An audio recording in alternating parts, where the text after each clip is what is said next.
Hey everyone, welcome back to another video of the good, bad, and ugly of our everyday customer experiences. I'm Brendan Polk, Director of Marketing here at Inflow. With me as always is Mike Doloff, Chief Revenue Officer. Say hi, Mike. Hey everyone. If you haven't been keeping up in the series, we're sharing our personal experiences as customers and what we can learn from it. We've covered good and bad examples and a few uglies in the past.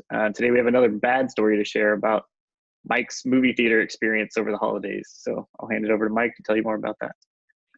Awesome. Man, movie theaters. Yes, they still exist. Yes, people go to them. Yes, I enjoy them. So over the holiday break, decided to take my kids out to a movie and matinee. Why not? It's probably fairly quiet. And it was fairly quiet. But got there, went to buy tickets. The kiosk up front that we normally go to, right in the center, was closed, not staffed. And they said, go inside for tickets, no problem. No kiosk in there for tickets, but actually you had to wait in the concession line for tickets, which I thought was very odd. In my decades of going to movies, never gone and bought tickets at the concession line, but quickly realized that they'd made some changes to staffing and processes in the movie theater, and that was one of them. So ended up being frustrating because it was about a 20-minute wait to get our tickets. Couldn't get seats beforehand and then come back for concession. So we were able to get all of our food and tickets at once, but we also had to wait 20 minutes, which is frustrating. Went and watched the movie, which was good, but left with kind of a bad taste in my mouth. Like that wasn't a great experience. So why was it not great? Let's break this down because this is a great example of an experience from our everyday lives we can relate to that should be exciting and should be good. And it wasn't. And so let's break down, Brendan, some of these things that made it not such a good customer experience. So I think the first one is customer journey. Think about the customer journey. I realized as I was standing there, because I always think of customer experiences as I'm experiencing them too, that they had potentially, or not, sorry, not potentially, they had understaffed this on purpose. That they had thought it's a matinee, we're going to staff less, we're not going to do our tickets in one spot and the concessions in another, we're going to put this all in one spot. And if you think about the customer journey, in organizations need to be constantly thinking of what is their customer journey? What does this look like from the customer's lens? If you're not looking at that, you're going to lose sight of some key things. From the customer's perspective, they're always looking at the outcome that they want, right? I'm coming to the movie theater because I want to have an experience and I want to have some entertainment. The company's going to look at it from also understanding that, but also juggling and balancing the efficiency, right? There's a cost of providing this service or value, and then also the experience level that they want to control for that. If you're making changes to the process in your customer journey, keep those things in mind. Keep in mind the customer's outcomes that they're desiring and needing. Keep in mind you have to balance your efficiency and your experience requirements. Try to make things win-win, right? If you can change something, we talk about this all the time. Try to make something that's a win. It improves efficiency and improves the outcome for the customer. If you make it win-lose, you make it neutral, or sometimes people make decisions that are lose-lose. These are all bad things, of course, but that just gets left behind in people's thought process all the time. That was certainly left behind here. I realized that, and that brings up point number 2, which is staffing. I realized that they were trying to reduce their costs, right? Not staff a ticket counter and then a concession counter. Put it all together. It makes tons of sense, right? Well, you have to be smart about staffing. This was actually a matinee, but it was during a holiday break. So you got lots of people that are going to be showing up. I don't think they'd really accounted for that.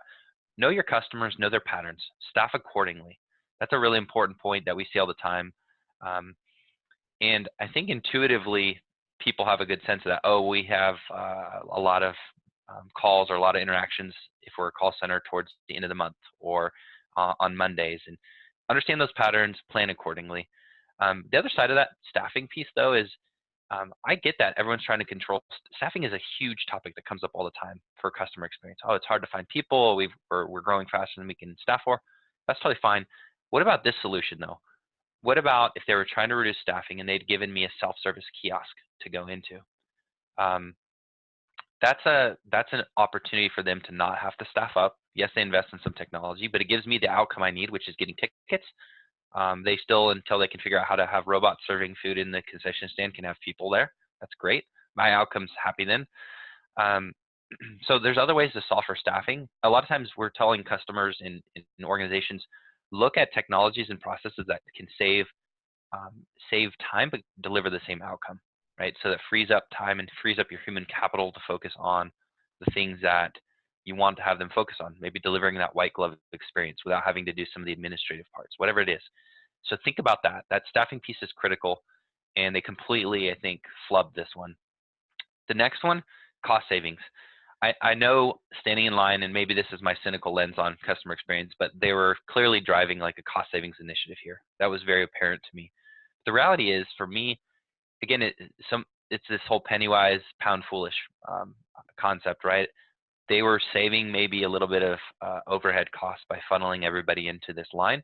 But for me, it left me with a terrible experience that, not a terrible experience, it left me with a bad experience, a bad taste in my mouth that said, I'm not going to come back here. That was not a great experience. I'm not going to take my kids back here for a movie. We're going to go somewhere else next time. Because, so while they saved some costs, they also lost out on future revenue and potential. So if you're not good at what you're doing, or if you make a change that's bad like that, you are going to lose customers. So be thoughtful about that.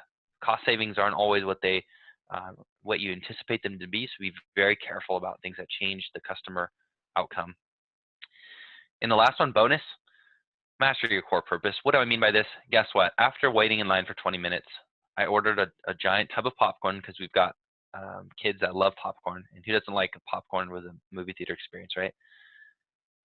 The reason this experience is ever more memorable for the wrong reasons is because I got the dregs of the popcorn in our bucket. So it was like the popcorn dust in the little broken pieces. And now I sound really negative and cynical, but that's the reality, Brandon. I know you're laughing but it was disappointing, right? They got the popcorn, and it was really unpleasant. It was not good popcorn because it was like the leftovers. And so I bet that experience would have been even more quickly forgotten, or at least not as viscerally bad as if they had mastered their core purpose, which if you're at the movie theater, popcorn is a core part of that experience. Do that part really well. And they didn't. So when you make changes, when you're thinking of the customer journey, make sure that your bread and butter core items you're providing are rock solid, and constantly be mastering and improving those. And that will make up for some of the gaps that will happen in other parts of that experience. So that's a movie theater example. If you've had a better or worse movie theater experience, we'd love to hear it. Thank you for listening. Check out the other ones, and then always looking for experiences that we can highlight and bring other folks on to share. So join us on one of these. Thanks so much, guys.